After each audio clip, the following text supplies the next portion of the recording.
The doorbell didn't ring.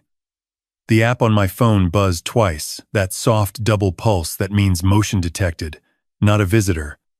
It was 3:14 inches the morning. I was already half awake.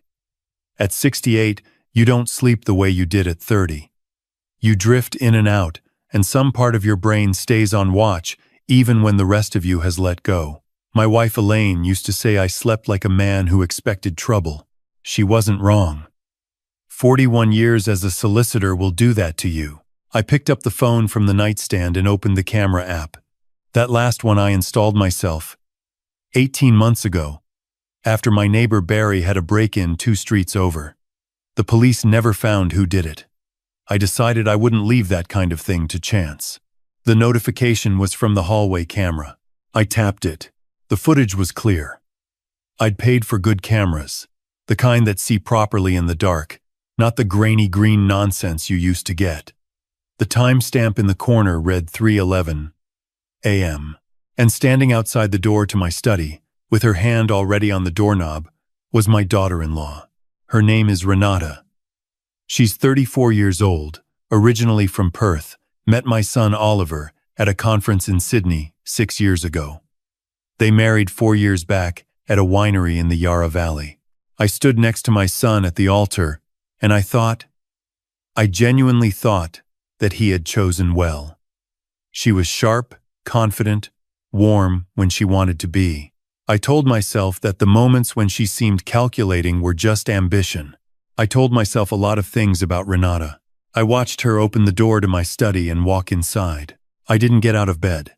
I want you to understand why. Because I know the first question in your mind is the same one I'd have asked someone else. Why didn't you go in there? Why didn't you turn the light on and confront her? Why didn't you ring Oliver's mobile and tell him his wife was going through your private papers at 3 in the morning? Because I'm a solicitor. Retired now. But 38 years in family and estate law leaves its mark. You learn very early that the worst thing you can do when you suspect something is act before you understand it completely. I have watched people blow apart their own cases by reacting too soon. I have watched people give away their strongest position by speaking before they knew enough. I was not going to make that mistake in my own house, in my own situation, with my own family. So I lay in the dark and I watched. She was in my study for 22 minutes. I know exactly what's in that study. I've worked in that room for 11 years, since Elaine and I moved to this house in Eltham after I sold my practice in the city. My desk is against the far wall. The filing cabinet beside it has 2 drawers. The bottom one is personal documents, the kind that matter. Birth certificates, insurance, my superannuation records, and in a manila folder, clearly labeled because I am a man who labels things, a printed copy of my current will. That will was updated 14 months ago, after Elaine passed.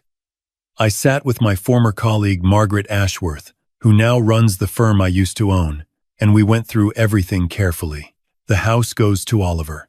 My superannuation and investment accounts, which are not insignificant, because I was careful all my life, are split equally between Oliver and my daughter Claire, who lives in Brisbane.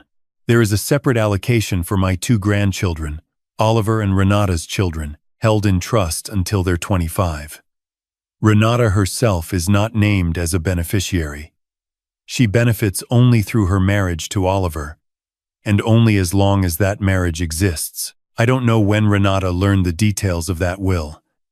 I don't know who told her, or whether she'd found the folder before that night. What I know is that when I reviewed the study camera footage the following morning, I have the study camera on a separate, older system that records to a hard drive. I could see exactly what she'd done. She had found the folder. She had opened it. She had read through several pages, and then she had taken out her phone and photographed every single page. 12 photographs. I counted. I made myself a cup of tea, and I sat at the kitchen table and I thought, Oliver is 40 years old. He is a good man, decent, hardworking. The kind of person who assumes the best of people because it genuinely doesn't occur to him to do otherwise. He got that from Elaine, not from me. He has worked for the same engineering firm since he graduated. moved up steadily, and is now a senior project manager. He earns good money. He is not rich, but he is comfortable. He loves his children. He loves his wife, or at least, he loves the version of her he believes he married. Claire is 36, and she's the sharper one. Always has been. She's an accountant, works for a mid-sized firm in Brisbane, and she has her mother's instinct for spotting when something doesn't add up. Claire has never fully warmed to Renata. She's never said anything specific, nothing I could point to. But there's a particular way she goes quiet when Renata's name comes up in conversation. I've noticed it for years. I didn't tell either of them what I'd found. Not yet. What I did instead was make a phone call to Margaret Ashworth. Margaret and I go back 32 years. We started at the same firm, made partner around the same time. And when I decided to retire, she bought out my share at a fair price and kept the name. She is meticulous, discreet, and she has the kind of legal mind that sees around corners before you've even noticed the corner is there. I told her I needed to discuss something sensitive. She said she had an opening that Thursday afternoon. I drove into the city and I sat in what used to be my own office and I told her everything. She listened without interrupting, which is one of the things I've always respected about Margaret. When I finished, she was quiet for a moment. Then she said, "You know what she's doing." I said I had a theory. She said, "She's building a picture of the estate. She wants to know the exact structure before she makes a move, whether that's a separation, a negotiation, or something else. She's doing her homework." That was what I'd been sitting with for 3 days. That cold, deliberate calculation of it. Not anger, not desperation homework. She wasn't panicking. She was planning. Margaret asked me what I wanted to do. I told her I wanted to restructure everything. Not because I was cutting Oliver out, I would never do that, but because I wanted the assets protected properly, through structures that didn't leave anything exposed to a potential property settlement. Margaret knew exactly what I meant. In family law, the way an estate is structured can matter enormously when a marriage breaks down. If assets pass directly to a child, they can become part of the matrimonial pool. But if they pass through a testamentary trust properly constructed, properly managed, it's a different picture altogether. I also told Margaret I wanted to know, legally, what my obligations were in terms of what I'd seen. She told me I had no obligation to report what a family member had done in my own home, unless it formed part of a criminal act. Photographing a document you have no right to access in someone else's private filing cabinet is not something the police are particularly interested in. It wasn't theft. It wasn't fraud, not yet anyway. What it was a window into intent. We spent 2 hours going through the documents. By the time I left, Margaret had everything she needed to begin drafting a new structure. A testamentary trust, with Claire named as trustee. Conditions attached to Oliver's inheritance that would protect the assets in the event of a relationship breakdown. The grandchildren's allocation moved into a separate vehicle entirely, one that Renata would have no access to under any circumstance. The document Renata had photographed would become, in a matter of weeks, completely out of date, and she would have no idea. I drove home through the afternoon traffic and I thought about Oliver. I thought about the boy who used to fall asleep in the back seat of the old Commodore on the way home from cricket. I thought about the way he'd cried at his mother's funeral properly, openly, the way men should but often don't allow themselves to, and how I'd put my hand on his shoulder and felt, for the first time since Elaine got sick, that at least I still had him. My son. My decent, trusting, unguarded son. I thought about what kind of woman photographs a dead woman's husband's private documents in the middle of the night. I thought about the children. My grandchildren. Isla, who is 7, and who has Elaine's red hair, and the same way of tilting her head when she's working something out. And Thomas, who is 5, and who still calls me Grandpa Ray in a way that reaches somewhere underneath the ribs. Whatever was happening between their parents Those children were not going to be caught in the middle of an estate dispute because their mother had decided to do her homework at 3 in the morning. That was the line. That was where I made my decision. I didn't confront Renata. I want to be clear about that, because I know some of you will find it difficult to understand. She continued to come to Sunday dinners. She continued to sit at my table and eat my food and ask polite questions about how I was keeping. She continued to let Isla and Thomas run to me when they arrived. And I continued to hold them and feel the complicated grief of loving children who are also half someone you no longer trust. I was pleasant. I was warm. I gave nothing away. What I was doing, behind all of that, was watching and learning. Over the following 6 weeks, I noticed things I hadn't paid attention to before or hadn't let myself. The way Renata talked about the house, not my house, but the house as though it were an entity she was already calculating the value of. The way she'd started asking Oliver, in my presence, about his superannuation, casually, conversationally, but consistently. The way she'd mentioned twice, unprompted, a friend who'd recently sorted out her finances after separating from her husband. I am a man who spent almost 4 decades in family law. I have sat across the table from hundreds of people in the process of dismantling marriages. I know what preparation looks like. And Renata was preparing. I also noticed something else. Something smaller and sadder. Oliver didn't look happy. He was doing what he always does, being steady, being reliable, showing up, but there was something behind his eyes that had gone quiet. I know my son's face. I've known it for 40 years. He wasn't the man who'd stood next to me at his mother's funeral, raw and present. He was managing. He was holding something together by sheer habit and will. The way people do when they've stopped asking whether it's worth holding together. I didn't ask him about it directly. He wouldn't have told me. He would have said everything was fine, because that is what Oliver does. But I started to pay closer attention to Claire. She came up from Brisbane in late August for Isla's birthday. We found ourselves alone in the kitchen after the cake, while the children were in the garden with Oliver and Renata. And I said to her very quietly, "How do you think your brother seems to you?" Claire looked at me for a moment.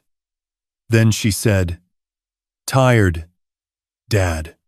He seems tired." That was all. But the way she said it told me she'd been thinking about it too.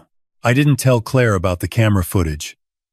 I didn't tell her about the meeting with Margaret, or the new will structure. I told her that I loved her, that I was paying attention, and that if anything happened, if Oliver needed anything, I needed her to be available. She said, "I'm always available, you know that." I said I did, and I meant it. The new will was executed on a Thursday morning in October. Margaret and I went through it line by line. The testamentary trust was structured exactly as we'd discussed. Claire was the trustee. Oliver's entitlements were protected. The grandchildren's allocation was sealed inside a vehicle that no family court proceeding could easily touch. Margaret had done meticulous work, the way she always does. I signed it in her office with 2 witnesses present. I drove home. I made lunch. I sat in the garden with a cup of coffee and looked at the liquid amber in the corner, which was just starting to turn at the edges. Elaine had planted that tree the year we moved in. She would have been pleased with how it had grown. I sat there for a long time. 3 weeks after the will was signed, Oliver called me on a Sunday evening. His voice had that particular quality, controlled, careful, that I've learned to recognize as the sound of someone delivering prepared words. He said he and Renata were separating. He said it wasn't sudden, that it had been building for a long time, and that they had agreed to try to manage it as calmly as possible for the sake of the children.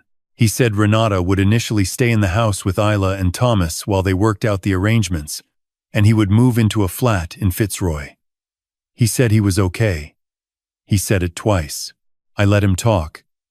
When he finished, I said, "I love you. I'm proud of you for handling this the way you are.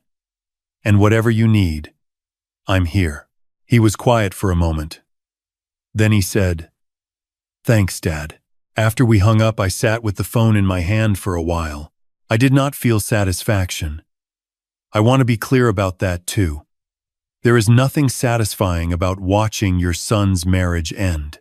There is nothing good about the image of Oliver in a flat in Fitzroy, or Isla and Thomas learning to move between two households, or any of the particular sadness that comes with the dismantling of something that was supposed to last. What I felt was more like the particular steadiness of a man who has done what needed to be done before the damage could go further. About 6 weeks after Oliver told me, Renata's solicitor made contact with Margaret's firm. I was not a party to the proceedings. It was Oliver and Renata's separation, not mine. But Margaret had quietly arranged that our firm would be available to advise Oliver should he need it. And he did. Renata's position, which her solicitor presented with what I understand was considerable confidence, was built in part on her assumptions about the estate. It became clear, fairly quickly, that she had expected certain assets to flow in a particular direction. The photographs she had taken of a document that no longer existed in the form she'd photographed had shaped a strategy that turned out to be built on foundations that were no longer there. I was not in the room for any of those conversations, but Margaret kept me informed, in general terms. And what she told me was this. When Renata's side discovered that the estate structure had been comprehensively revised, and revised in ways that were entirely legal and entirely proper, the confidence went out of their approach fairly quickly. The settlement, when it came, was fair to Oliver. Not punishing to Renata, that had never been my goal, and it shouldn't be anyone's goal when children are involved, but fair. Isla and Thomas's arrangements were settled without the ugliness that these things can sometimes produce. Oliver came out of it with his dignity intact and his future reasonably protected. He doesn't know everything I did. I haven't told him about the camera footage, or the phone call to Margaret, or the Thursday morning in October when I sat in her office and signed documents that made Renata's homework obsolete. I don't know if I ever will. Some things a father does for his children are not things the child needs to carry. What Oliver knows is that I was there, that when he needed me, I hadn't been asleep. Claire knows more than Oliver does. She worked it out, the way she works most things out, quietly, precisely, without making a fuss. She called me about 2 months after the settlement and said, "You knew, didn't you, before any of this happened?"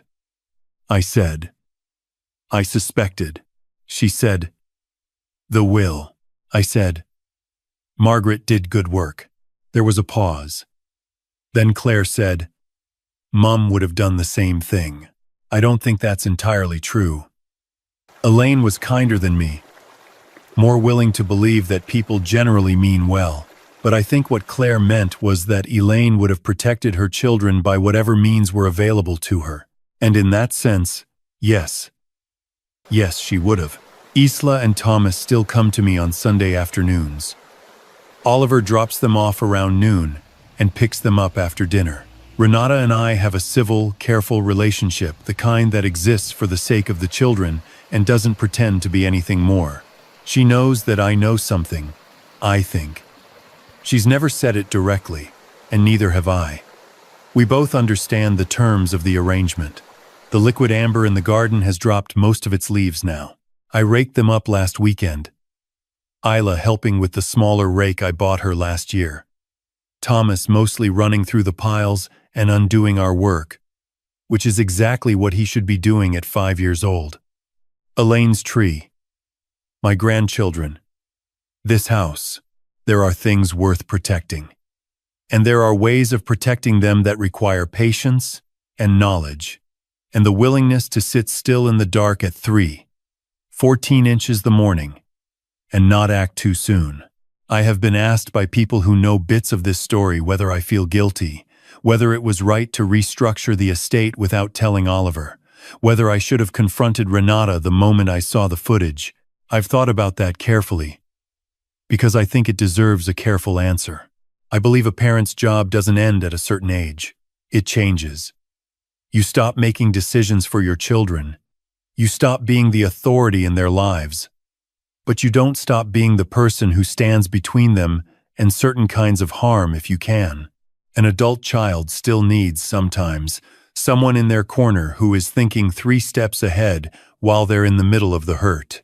I believe that knowledge is different from action. I knew something. I chose not to act on it immediately. That is not deception, that is discipline. The law teaches you that the timing of an action matters as much as the action itself. A doctor doesn't operate on a patient before the diagnosis is complete.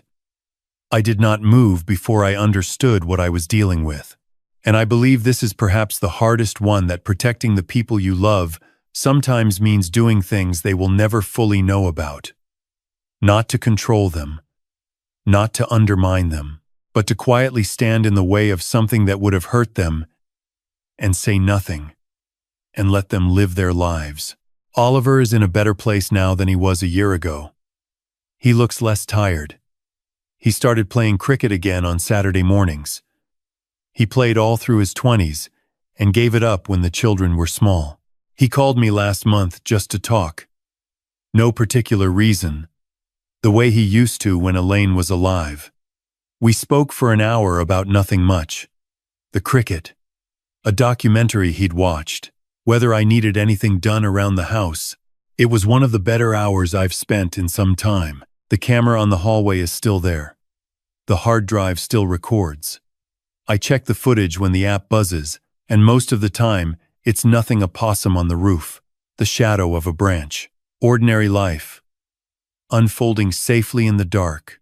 I don't expect another night like that one. But I don't rely on expectations. There is something I have come to understand more deeply through all of this, something I wish I could hand to younger people before they need it, though I know from experience that certain lessons only land when the ground is already shaking beneath you. Trust in a family is not the same as proof. You can love someone and still watch carefully. You can want the best for your children and still prepare for the possibility that not everyone around them wants the same thing. Vigilance is not suspicion. Protecting what matters is not paranoia. There is a version of wisdom that looks, from the outside, like coldness, but it is not cold. It is just honest about how the world sometimes works. Document what matters. Know what you own. Understand what you've built and what it means and who it's for. Don't leave those things vague because clarity feels uncomfortable. Clarity is a kindness, especially to the people who will come after you. And if you wake at 3 in the morning to a buzzing phone and something in your chest tells you to look. Don't dismiss it. Don't go back to sleep because it's probably nothing. 40 years of practice taught me that the instinct which says something is wrong is usually, quietly, correct. The tree in the garden is bare now. By spring, it will come back, the way it always does. There are things in this life that outlast the damage done to them, if you tend to them properly, if you stand next to them through the winters. That's what I was doing. That's all I was ever doing.